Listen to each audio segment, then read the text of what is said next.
Hi, Scott. Where are you presently? Are you up I'm, north? I'm living in Owen Sound, which I think you know well because of your darling wife. Yes, who was born and raised. No, she wasn't born there, but she was raised in Owen Sound. That's accurate. Absolutely accurate.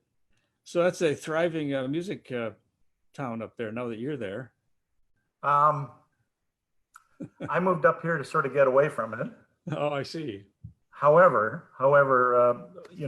guess you know that I was with Joan Watson for a very long time.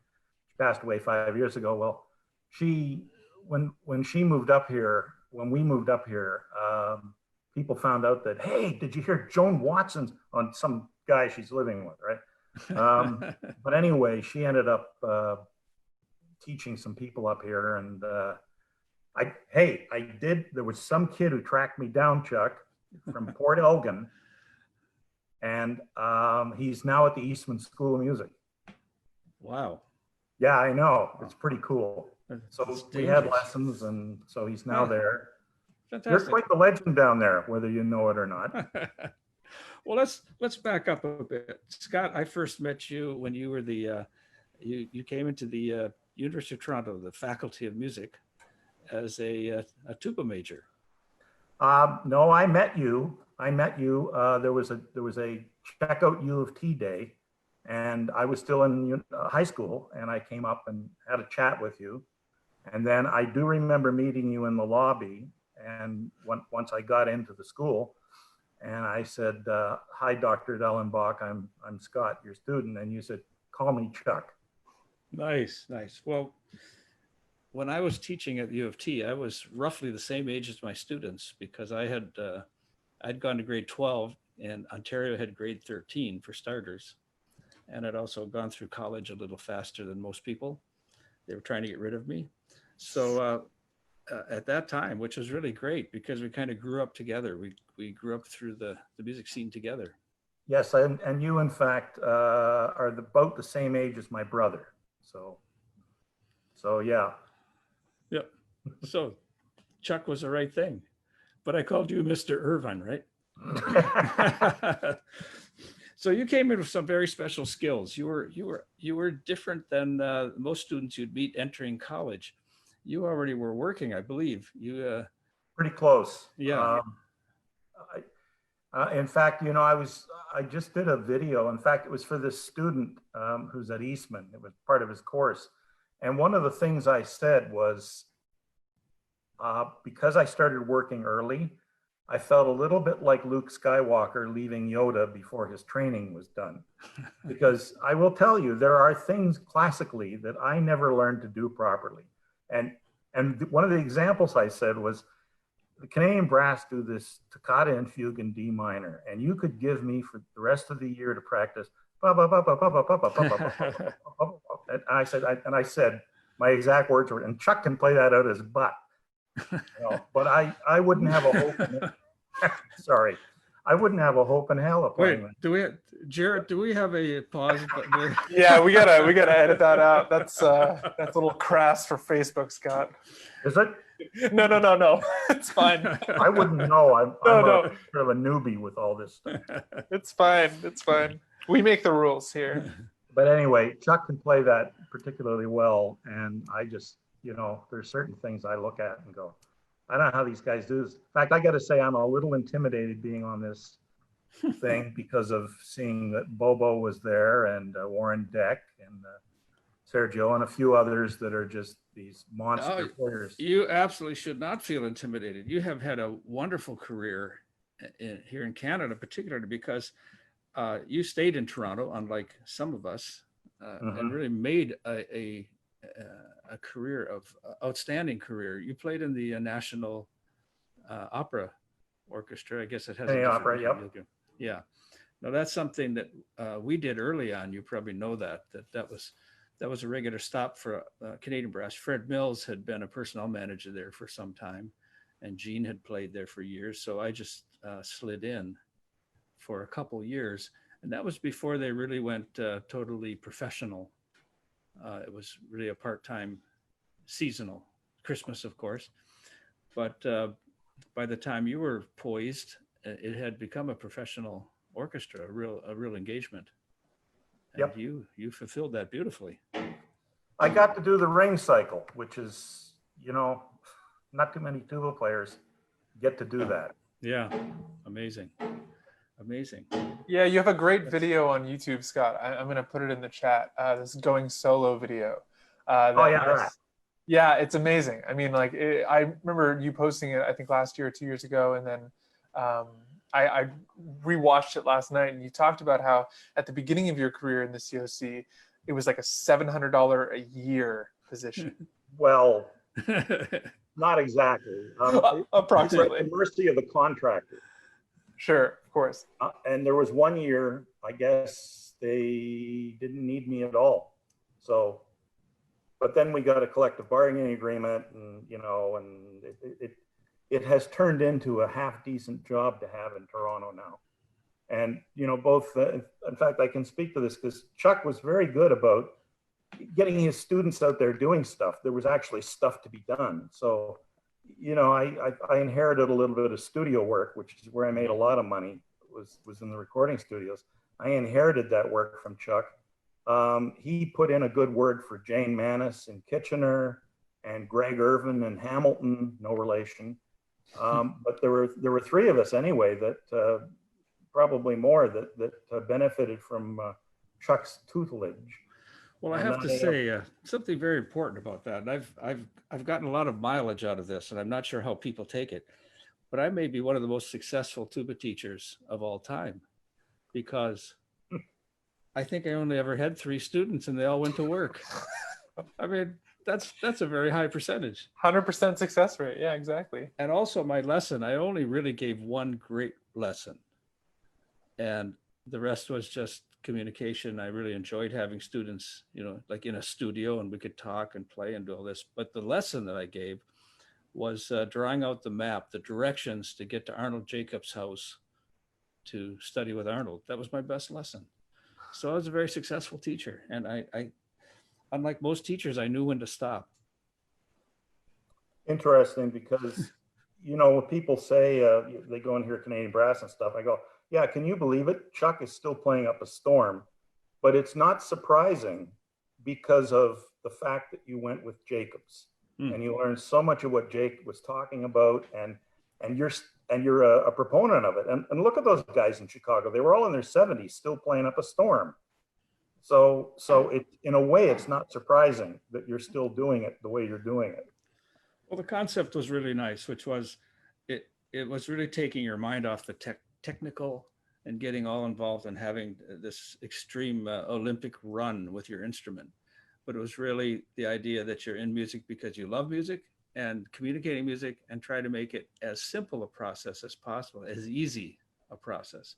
So that, yes, it did actually bode very well, I think, for anybody that's been exposed. And I think, Jarrett, you vicariously, you definitely had from your teacher in Michigan, you had the same kind of training in a sense. Yeah, I mean, Fritz Kenzig is a huge disciple of Arnold Jacobs. And I mean, there's a couple, David Federley and Rex Martin, who are all sort of the guys to go get sort of that direct knowledge from Arnold Jacobs. And right. I think all of those guys, and including you, Chuck, play with such efficiency that, to me, I mean, it's not surprising that even though, you're still playing right now, you still play with such efficiency, and it just seems so easy for you still. So, I mean, but Warren Deck said something really interesting when we interviewed him, and he said that, in order to view the instrument musically and to sort of take your mind off the technical aspect of the instrument, you sort of do need to have like a baseline technical knowledge of the instrument, just like sort of how everything works. So, I mean, question for you both, I mean, maybe start with Chuck. Was there ever a time where you felt like you needed to sort of like build your house? Like, did you feel like you needed to really learn some technical things before you could access these musical skills, or what? I think it's a process. It's a natural process. And the fact was that I did all of the things everybody else did, the Arbin book and the Melodious Etudes and all that sort of thing. So you want to be skilled enough that you can put that in the background, that you're not worrying about how that technical part goes. As far as ever being finished building that house, I think it's just an ongoing process. Unfortunately or fortunately, maybe that's what keeps us excited about music. It is a process that never stops. And I know for me, being this far into the era of playing, I mean, the quality, the technical ability of you young guys, and I'll include you, Jarrett. And Scott, I hope you've listened to some of the things Jarrett has out there on YouTube. It's just, it's extraordinary. And it makes it, you and I can both really be happy we're on this end of the career. When you listen to a guy like Jarrett, it's just sky high abilities.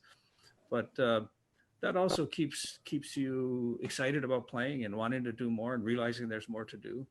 And Scott, you probably have the same kind of, influence as you hear all this around you, especially being a composer. You're having to run into a lot of really fine players.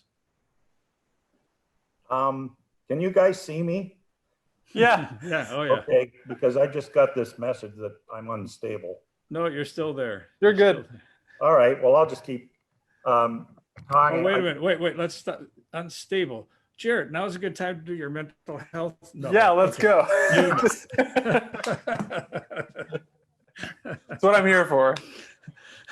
Well, you brought up a couple of things, and I never felt that I was a particularly big star on the instrument. Yeah, like I said, there were some technical things I never sorted out, but what I was fairly enthusiastic about music, and I never really came out and said, I'm going to make a living as a tuba player. I'm going to make a living as a tuba player.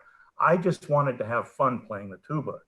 So when I was at U of T, I was going out after band rehearsals were done. I was going out to different groups, different orchestras, which was above and beyond what I was doing at U of T. And I guess one day in second year, some guy called me for a Dixieland band.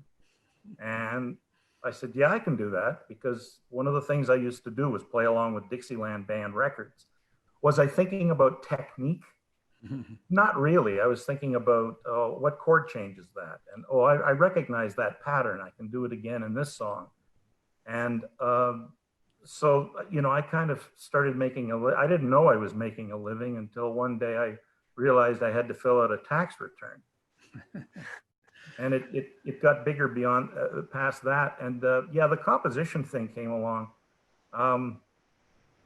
I wouldn't say I was getting bored with playing the tuba. I would never say that, but I was thinking there's got to be more in life than just playing the tuba. So I took a number of years. I studied with a guy named Sam Dolan at the Royal Conservatory, and I had a number of lessons, well, over I think 6 or 7 years that I studied with him.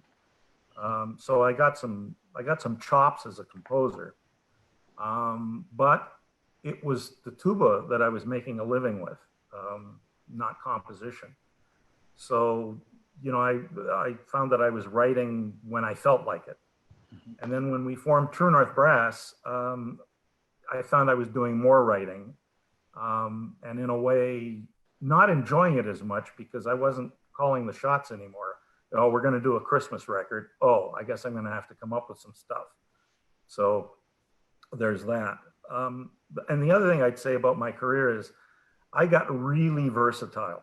I could play a 4-hour polka job without charts, just playing it by ear. And then the week after that, I could go play Xenakis with new music concerts. So there was everything in between. So in that sense, I think that's how I managed to survive, because there's no way I would have won a symphony orchestra audition. Well, that's not, I think we talked a lot about that in those early years, which was not waiting around for the phone to ring for some great engagement. That basically you just play, you just take every opportunity to increase your abilities, and you certainly did that in spades. I remember the driving through Yorkville one day, just a day, driving through, and they're sitting on the stones. It's a beautiful little spot in Yorkville. There you were, sitting on the stones, you and an accordion player, a very fine accordion, Joe Joe Matarolo. Macarola. You were playing. So we just stopped, rolled down the window, we had a nice chat, and then you had to go back to work. It was No, you actually said, "Hey, check out what I got." Went into your trunk and got out a tuba. no, that's embarrassing. I couldn't picture you taking anything else outside of your trunk, Chuck. Like, what else besides a tuba would you have? I didn't try to sell it to you, though, right? Let's get that clear. No, you didn't sell that one. I did sell you a great instrument, an instrument, because I was studying with Mr. Jacobs, I had the opportunity to get a York tuba early on, a 4/4 C, which was quite unusual. And you talked me out of that horn. Yeah, well, Jane Manis talked me out of it. So it's been playing in a symphony, which is what it should have been doing all these years, very nicely. But yeah, you had an ability to improvise, which I was always in well, I'd say some kind of awe of your ability to really. And I've heard you in some of the strangest places. Another one was down on the lake, down at Lake Ontario. You were in sort of a club, and that was the first time I heard you do the tuba polka. Yes. And you let us record that, and it had a ridiculous cadenza in it that you could play live on a drop of a hat. And it started on a pedal G and went to the high, what is that, 5 octaves? I don't know, something like down. that. It was great. So you're talking that you feel like you didn't have the skills or certain abilities that you missed.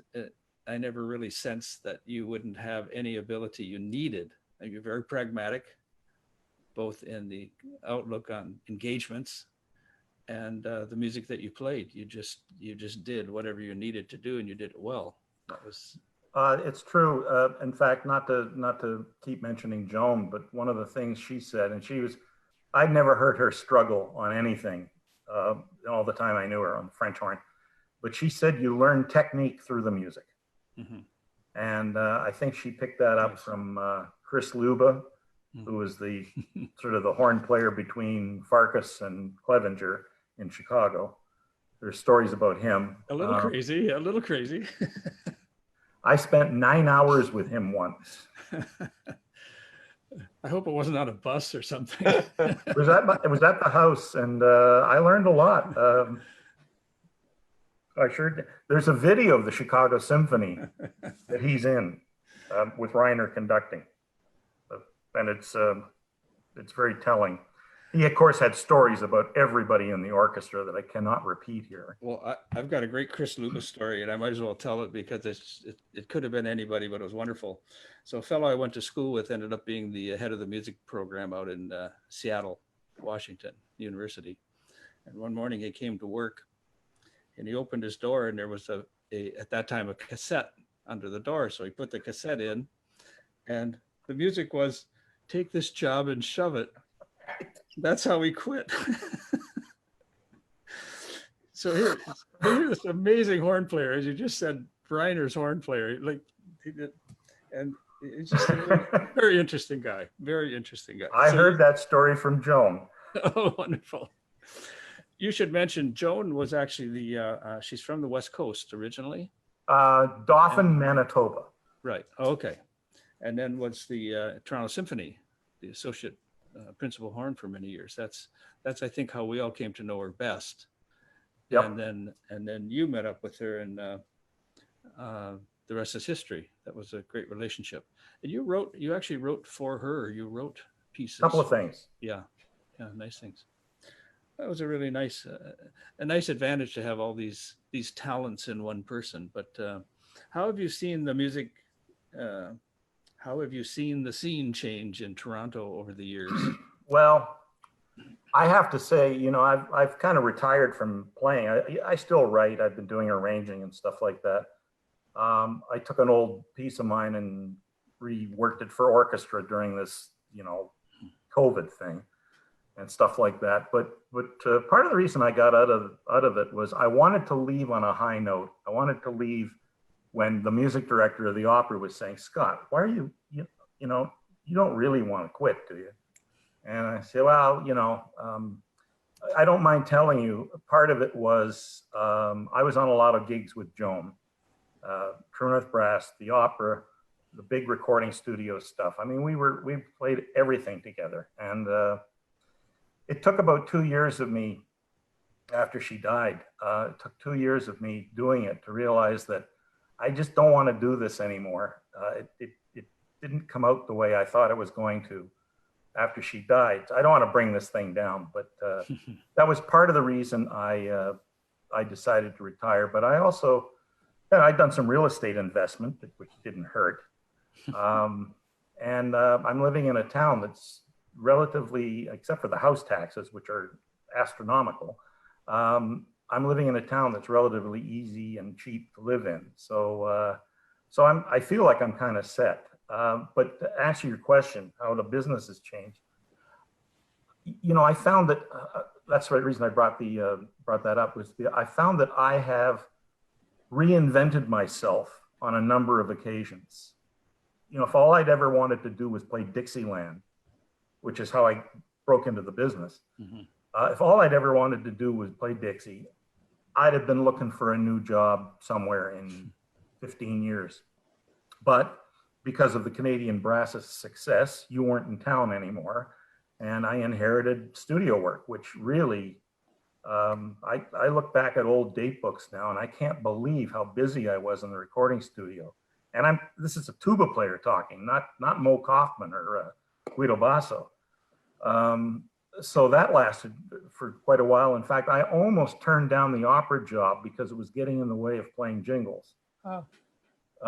However, the studio started to bail a little bit, and by that point, the opera was starting to take over, and then we added True North Brass to the mix. So I've managed to tread water pretty well, and I formed a lot of good relationships with, for instance, Sharon Lois and Bram. I did a lot with them, which is probably what I'm best known for. Were you the elephant by any chance? No, and I'll tell you who was in the elephant suit was anybody out there who knows hockey will remember that the Montreal Canadiens play-by-play guy was a guy named Danny Gallivan. And he coined phrases like there's a dozen seconds left in the period. It was a spinorama move and a cannonading shot into the corner. Well, his daughter Paula was in the elephant suit. And I don't think I'm giving away any trade secrets.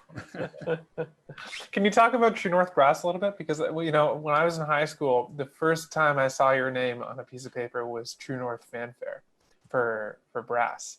Oh yeah. And I was sort of after that started listening to True North Brass, and I mean, loved it. You guys sounded great. And then now there's sort of a renaissance of the group, right? Because there's new people who've sort of taken the name, Karen Donnelly and some amazing players, and you wrote a piece for them recently. So can you sort of talk about how that was a part of your life, and now it's become another, a thing? Well, that was a piece we used to play, okay. Called Morning Song. And they came along and played it, and it was, I don't mind saying, it was bittersweet hearing them play it, because they play it better than we did. And I was in the freaking group, but it's quite something. True North was a labor of love. It became a bit of a pain in the butt to keep things going, but it was a place where I could, part of the muse could go into doing arrangements and writing things. And I will say, again, for the record, our quintet had a very easy time of it getting gigs because of all of the pioneering work done by the Canadian Brass, Philip Jones as well, obviously, but in North America, it was, nobody had to ask twice what a brass quintet was. They knew what it was. So it was relatively easy to get work. I noticed things started to drop off after 9/11 as far as doing more touring. But I don't know I'm noticing, for instance, if I were teaching in university right now and I had a bunch of tuba students, I think a lot of them would be buying sousaphones right now, because there are a lot of these bands that have jazz and sax, and they do a lot of outdoor gigs. and they're not using bass, they're using sousaphone. So that, I guess if I were in school, I'd probably be looking at doing something like that too. But I don't know. It's hard to talk about my career because it was, I was so busy doing so many different things, and in a way, I feel like I didn't accomplish that much. I don't know. Well, it's interesting you say that, because I mean, so I've been going through all of these Tuba chats we've been doing, and I just finalized Pat Sheridan's that we did a couple weeks ago, which I thought was great because Pat is just this sort of like wealth and fountain of knowledge that he just like spurts all the time.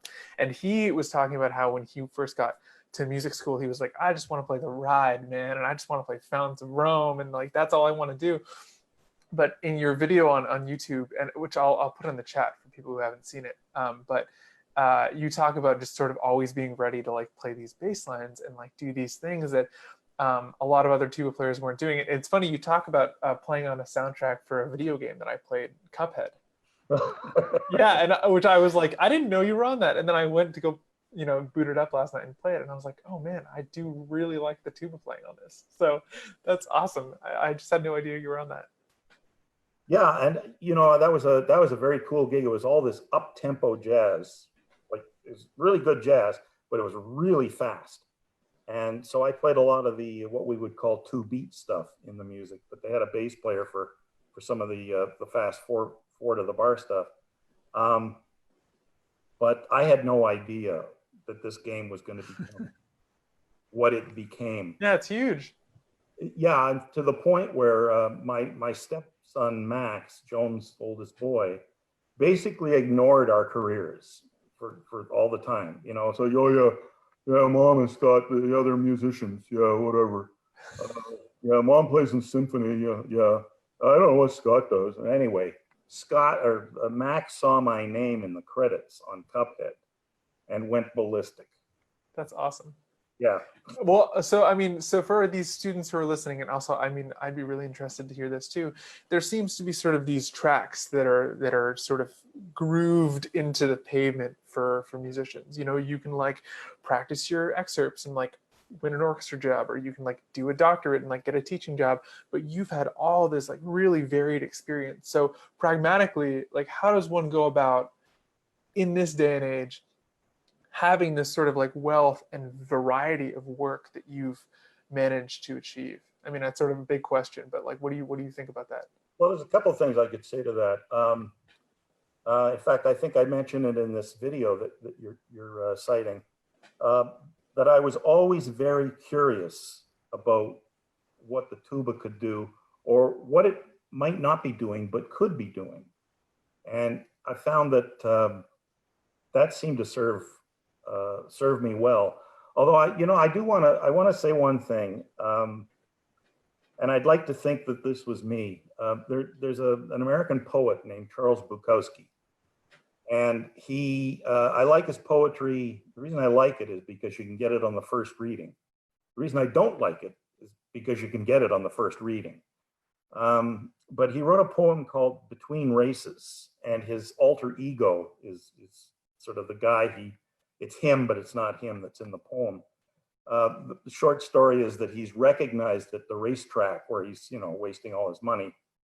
And this guy recognizes as this author, and he wants to take him to lunch to find out all the secrets of writing and all this kind of stuff. And so Bukowski's character says, well, you want to write, just sit down at your typewriter and write.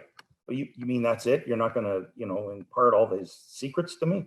No, go home and write. You want to write, go home and write. So the guy leaves dejected. And the line that I'll always treasure is Bukowski is musing about this afterwards. And his character says, oh, maybe I was too hard on the guy, but then again, maybe not. He didn't want to be a writer.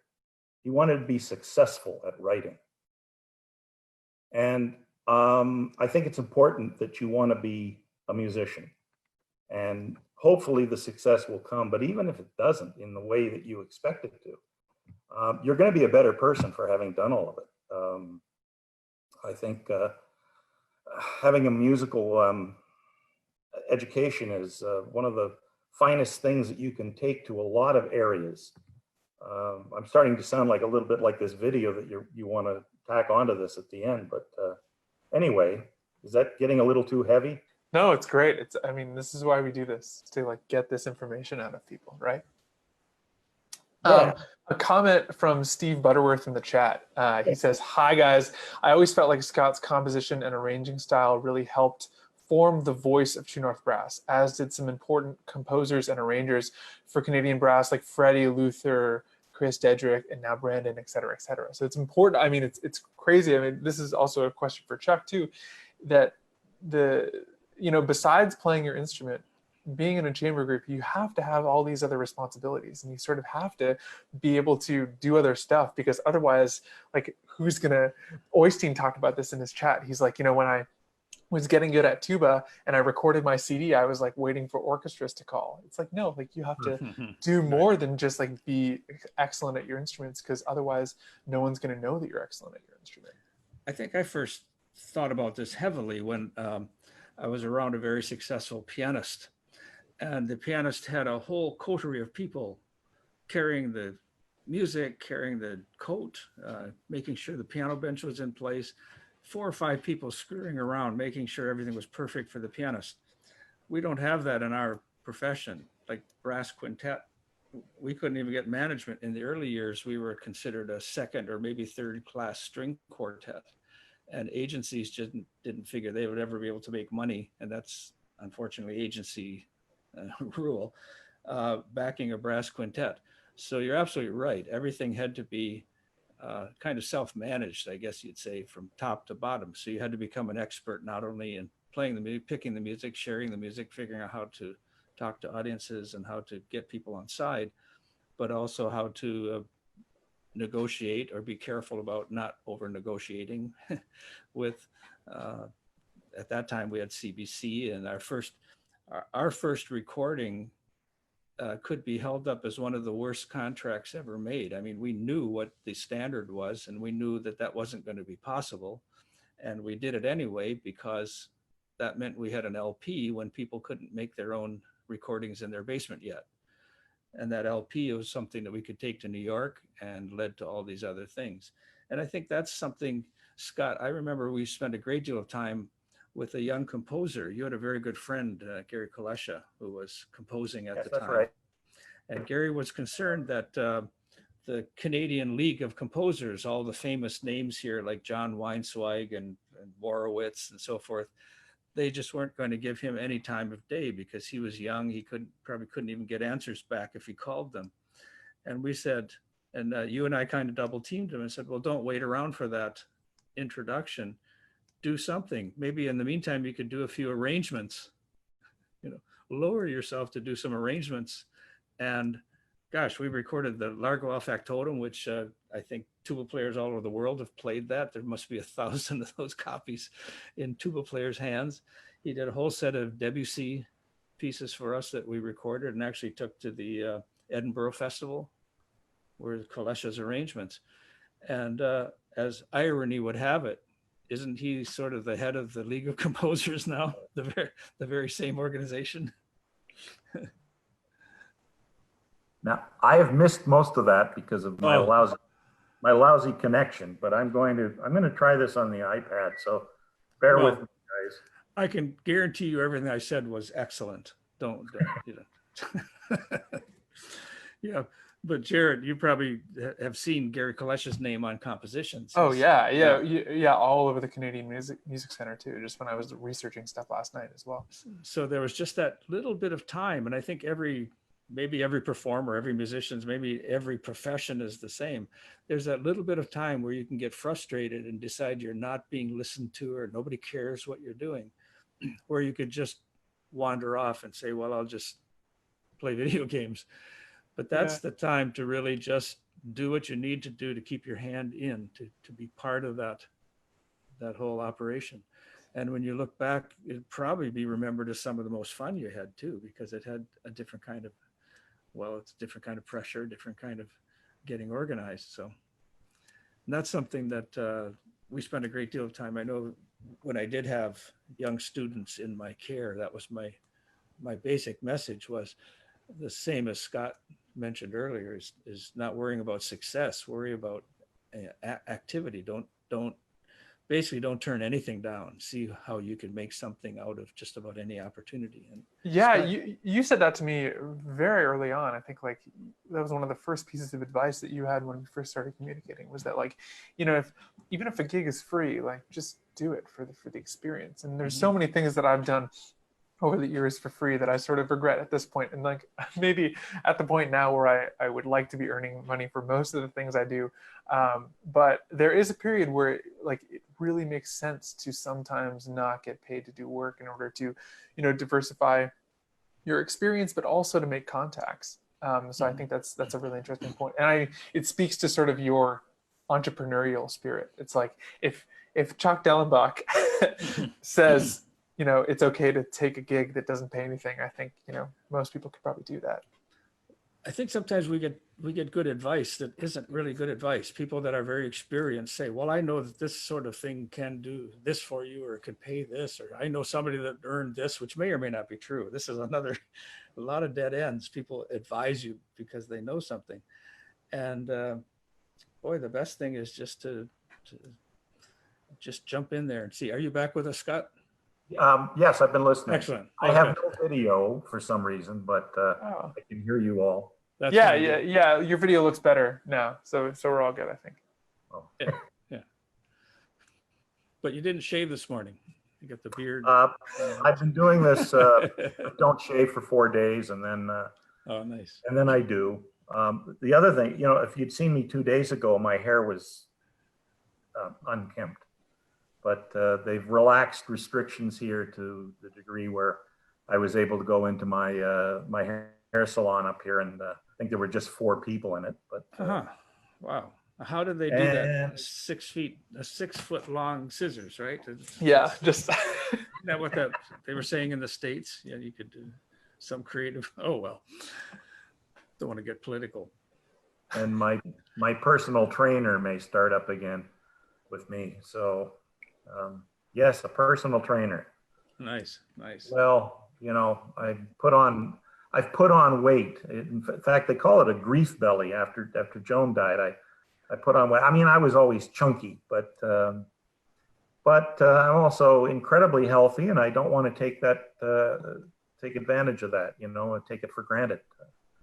So anyway, but I got to tell you, Chuck, about 12 feet away from me is my Rudy Meinl double C tuba, which was your Rudy Meinl double C tuba. I don't know for how long you owned it, but I remember the lesson you brought that in. Said, "Here, try this," and it was love at first blow. So, actually, tubas come and go, but this one. Well, there was a place in Detroit, Michigan. Jarrett, you might remember the name of the place. It was famous at the time. Yeah, and he had a basement full of tubas, and you could play through them all. And he had a whole bunch of those Rudy Meinls, and that was the pick of the litter. And really was a nice horn. So, really nice. I spent most of my career on it, and if that Yamaha hadn't developed that 822F, I don't know what I mean, those 2 horns have been. Pretty amazing. Oh, wait a minute. Did you ever pay me for the Rudy Meinl? I'm trying to remember. No, I know. $2,200. No kidding. I'll take it off your hands for $2,200, Scott. Yeah, no kidding. That's great. It's got holes in it. It's been patched. Ron Partch has rebuilt it twice, but it still plays. We've been lucky here in Canada, in Toronto particularly. We have repair craftsman, Ron Partch.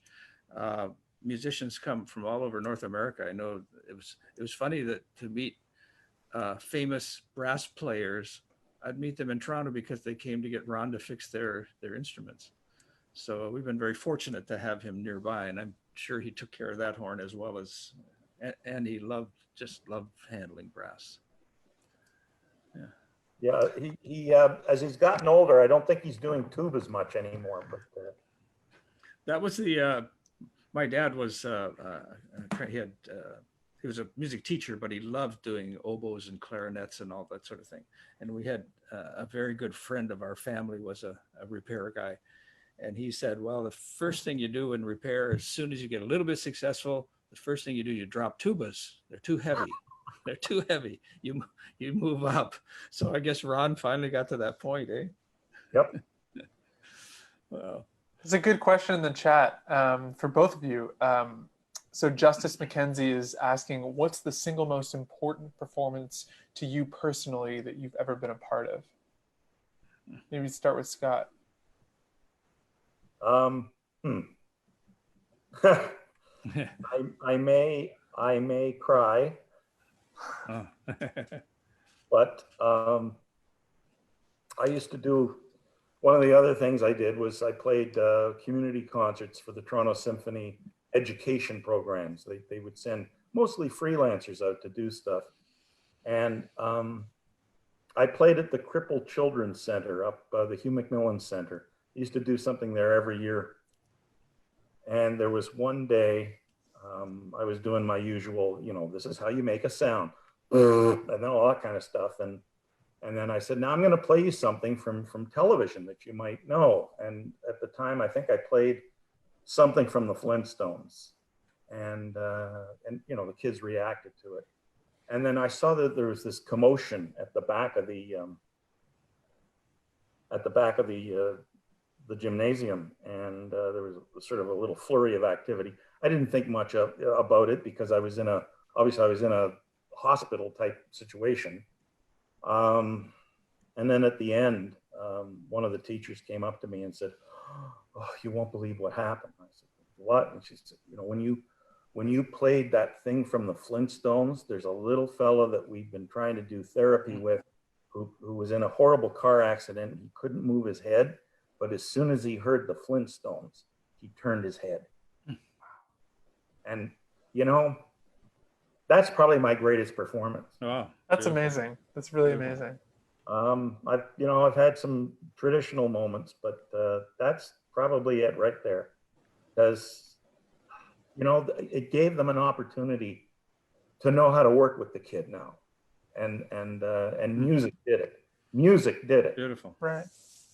Yeah, you talk about doing the Ring, you know, in Toronto, and like that's a totally different experience, right? It's like also like a very gratifying musical experience, but like not even on the same level as something like that, you know? And the Ring was particularly poignant for me because my mother died during the run of it.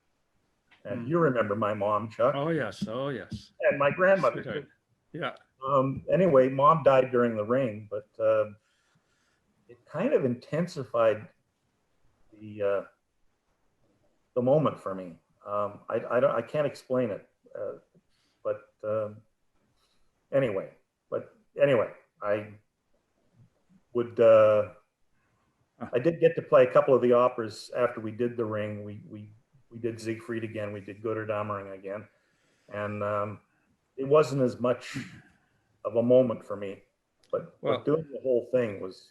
You make it tough for me to follow that because I was writing down these things like Carnegie Hall, Disney Hall, opening Thompson Hall, playing for the Queen, playing for the defense minister of Germany the very same night that war was declared. And I was writing all these down, and then what you said, I feel like the three amigos, when the three amigos are laying in bed deciding what they're going to do with all their money they're going to earn, and they're saying, "Oh, I'm going to get a beautiful car, and I'm going to do this," and then Marty Short's character says, "Well, I'm going to give my money to a boys' school," and suddenly they all have to change their answer. Well, the most.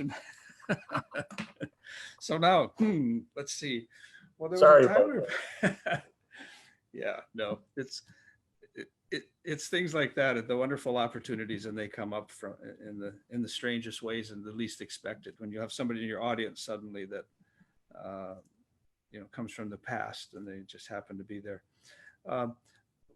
When the question was, what's the most important, which is a little different than what was the most fun or the most successful, most important, I would say that the school shows, Jarrett, you're going to laugh again because it was the Hamilton plan that the Apakins created, that the going into the schools, we would do 3, 6, 9, 12. So we'd do 12 school shows a week. And those were really, really important because we treated them like laboratories, where we were there to learn, So just as much as we were trying to share our music with kids, we were trying to figure out how to share the music with kids and how to present it. So that became the importance part of the whole process. So it's similar, and it's interesting. It comes down to kids, but if you can affect kids in some real direct, wonderful way, that's a real bonus. Jarrett, how about you? What's your most Oh, important? yeah. I mean, like, in my short career, I feel like I've just had like a couple of those same experiences. But when I was playing with the New World Symphony, we would do a lot of outreach things too. And it was often difficult to get a brass quintet together because there were only 3 trumpet players in the orchestra, and they were spread pretty thin just with the regular orchestra schedule.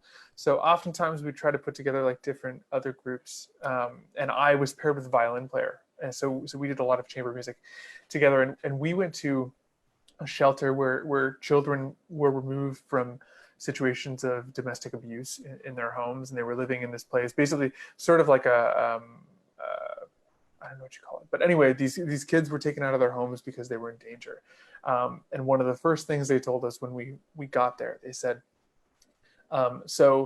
one of the things that you can't do is touch any of the children, because like they don't want anyone to feel any kind of like attachment to you, just because you're going to go away when you leave, and then it might be difficult to talk to them about like, when's this person coming back? Like, we don't know. But after me and this violin player played a couple duets, like, music from Frozen and Disney songs, they were all like trying to like reach out to us and like either hug us or sit on our laps or, and we wanted to, but we just like didn't want to give them any sort of like false sense of attachment to like make us think that we were going to come back. And, I think about playing concertos with orchestras, and I've played a couple concertos with different orchestras, and those are extremely gratifying experiences, and experiences where I feel like I can really sing and like make the art that I want to happen come through my instrument. But I mean, in terms of comparing it to having an impact on somebody who normally doesn't have that same kind of experience with music, I think is so much more gratifying. I mean, I wouldn't say it's so much more gratifying. It's just gratifying on a different level. And I think musicians deserve to have those different experiences, the ones that sort of like touch you personally, and the ones that sort of like scratch that itch musically and aspirationally. Nice. I didn't see this question come up, but somebody's got to ask. Scott, what was the name of that band you played with in the 70s when we were working together? Well, there were a few. There was one with a very special name, though. Well, there was Borgie's Banjo Reunion, but there was also Professor Futz and his band. So is there a reason behind these names? Or just sort of like... Well, one Borgie's Banjo Reunion was I played when I was studying with Chuck. I was playing 9 to 1 every night with Borgie's Banjo Reunion. We were at the Skyline Hotel on the airport strip, and then we ended up, I forget, somewhere else. And Professor Futz and his band of nuts, that was a clown band. And I had a striped prisoner suit that I wore. And the less said about that band, probably the better. I have a number of stories, but family show. But Borgie's band was pretty cool. He used to hire pretty good musicians, and there were some nights that we swung pretty well, as they say. But yeah, those were the days, eh? Scott, you've pants and well, I think you're really an excellent example of someone that was pragmatic about their approach to learning the instrument, playing the instrument, and taking your horn out and playing for people, and it led to really wonderful things. The True North Brass has an enviable record in the brass quintet world, and you're able to pass it along. I think you're absolutely right. It's doing really nice things now as well. So it had the longevity, and your writing is wonderful. And that is something that we expect to see more from you. So it's really great. Scott, thanks for joining us today. It's really Hey, fun. thank you, Really Chuck. fun. It's nice to talk to you again. And notice I didn't go too crazy about how I wouldn't have had a career if you hadn't sorted out a lot of playing problems when I showed up. Mine. You mean my problems? Yeah, sorting. No. No, it was really great. You were. It was a great time for us to meet, and it was really a fun time. And it has been really fun for me to watch your career develop and the things that you got involved in, and the things you were willing to do and do so well, and then having the orchestra become such a nice, stable event for you. That was. And now, I'll end with this. That well, Joan used to say this, but it was the Japanese no actors say you spend 30 years learning, 30 years doing, and 30 years teaching. Well, I'm at the point now where I've done all that, and now I'm spending hopefully 30 years or so giving back.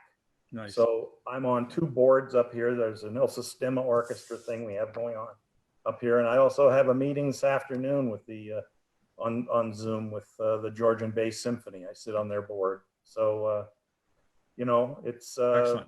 that's how I'm giving back, and I have a few bucks to throw at charities too. Great. So That's good. And I think George and Bea, you're probably talking about Jarrett performing concerto with the orchestra. I'm not sure you're talking about that. Give me a call. oh, okay. Yeah. We can talk. We'll talk. Yeah, we'll talk. They talk about, and just one more thought, they talk about sending the elevator down, and I think that's so important. Gene Pokorny talks about this all the time. If you've studied with great musicians and you've achieved success in the music world, it's sort of like on you to also see that other musicians, younger musicians, also see success. And by sending the elevator down, you're also, allowing them to like reach the same heights that you've reached. So I think that's a great thing. Thanks, Scott. That's a fantastic analogy, and I'm going to steal it. Go ahead. See, Scott, you see why Jarrett's a co-host? It's invaluable. This guy's great. There's Really, a career there, man. I love it. Thanks, Jarrett. Okay. Thanks so much. Thanks Cheers. so much. Take care, guys. Scott, great seeing you.